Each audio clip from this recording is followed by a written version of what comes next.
Hello mga ka-rolls! Another day, another cake. Kamusta na kayo? For today's video, gagawa tayo ng tatlong cake order gamit ang Color Pink palette.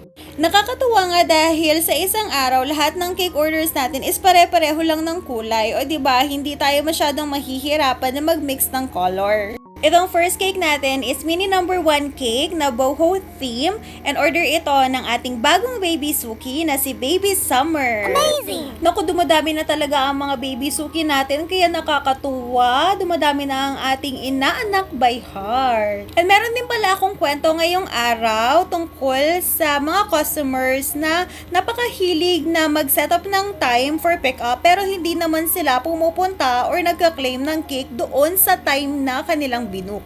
Kung napapansin niyo, every time na nagkukwento ako about sa mga transactions ko is meron talaga akong process when it comes to order. And kasama na yon ang paglalagay ng mga customers na mga time sa kanilang order form kasi hindi lang iisa ang customer natin sa isang araw para organize and then makita din natin kung pwede pa ba or available pa ba ang time na yon, lalo na kami mismo ng asawa ko ang nagde-deliver and nakikipag-meet up. Siyempre, ayaw naman natin na dumating tayo sa point na magkagulo-gulo and then mahirapan tayo na mag-deliver on time. Kaya mas maganda na rin na organize tayo at maayos ang lahat. Bago natin ituloy, ayan, ito na ang final result ng ating number 1 boho theme cake. O diba, napakaganda talaga ng color palette na ito and napakasarap tingnan sa mga mata. So, ayun na nga, ngayong araw, meron akong for pick up ng 3 to 4 p.m. So, inalaw ko siya, nabigyan ako ng at least 1 hour sa kanyang time frame sa pag-pick up ng cake. And nung nasend ko na sa kanya yung picture ng cake, minention niya sa akin na iba ang magpipick up ng cake, which is yung ate niya nga. And then, syempre, busy kaming mag-asawa, ang dami naming pinamili, and nakauwi na kami mga 2 p.m. na. Tapos, mga before 2:30, nag-message na sa akin yung magpipick up ng cake, and kino-confirm lang niya na ayun nga siya yung kukuha ng cake, edi okay na. Tapos, hiningi niya yung directions, edi binigay ko. Tapos, ng mga 3 o'clock, tinanong ko si customer kung on the way na ba siya. Sabi niya, hindi pa, magme-message na lang daw siya pag papunta na siya. O edi okay. Since hanggang 4 p.m. naman ang napag-usapan namin. Tapos, ng mga 3:30 na, wala pa rin siya. Minessage ko ulit siya and tinatanong ko kung on the way na ba siya kasi ang binook lang sa akin na time is from 3 to 4 p.m. Nag-reply naman siya and ang sabi niya, magbabayad lang daw siya ng kuryente tapos pupunta na siya. So, naghintay pa rin ako. Actually, supposed to be dapat natutulog na ako ng mga time na ito kasi kailangan kong magpahinga dahil wala pa akong tulog. Maaga akong nagising para i-prepare lahat ng cakes and gagawa pa ako ng fondant ngayong gabi.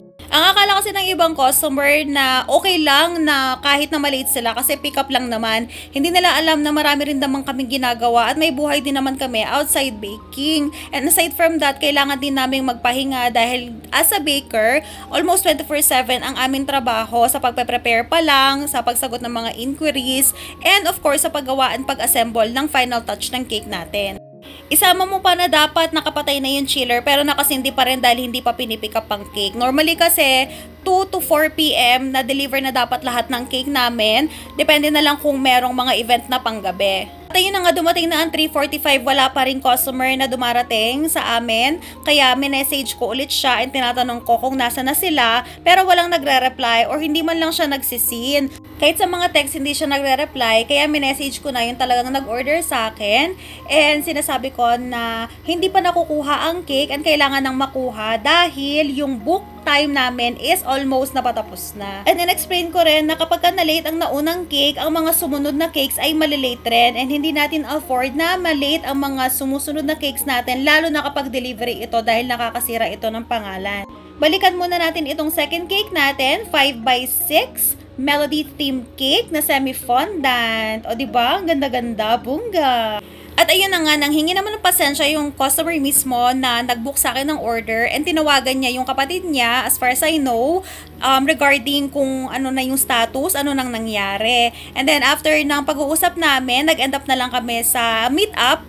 So parang delivery na rin siya kasi outside siya ng meet-up location namin. Bali, pinuntahan namin sila doon sa mall kung saan sila nagbayad daw ng kuryente. And syempre, kailangan namin ng time para mai-box ang cake. So, in-explain ko ito sa customer. And then, sinabi ko rin na kailangan nilang bumaba agad dahil bawal mag-park doon sa area. And pinaprepare ko na rin yung balance para mabilis ang transaction namin. Dito sa lugar namin, medyo traffic talaga kapag kahapon. So, pinrepare namin ng lahat and then bumiyahe na kami agad at kahit anong pagmamadali pa ang gawin namin is traffic. Tapos itong supposed to be na pipick up ng cake is chat na, nangungulit na, tinatanong kung nasan na kami, anong sasakyan namin, and so on and so forth, na medyo kinainis ko kasi ako almost 1 hour ako nagantay sa kanya, hindi ko naman siya minadali and all, pero siya ilang minutes pa lang siyang nag-aantay dahil supposed to be naman talaga dapat pick up ito, parang GG na siya. Ito hindi ko nilalahat ha, pero ganyan ang mindset ng mga Pilipino. Parang okay lang sa kanila na sila ang malate, pero pinaka-hate nila ang naghihintay.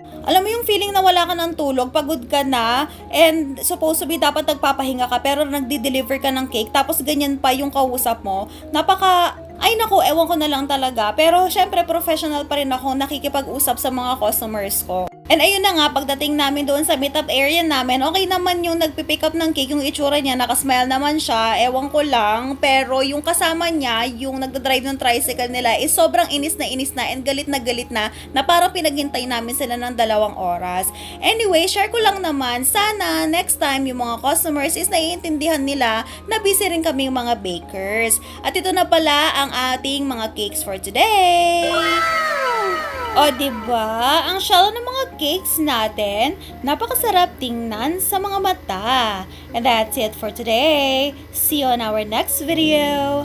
Bye!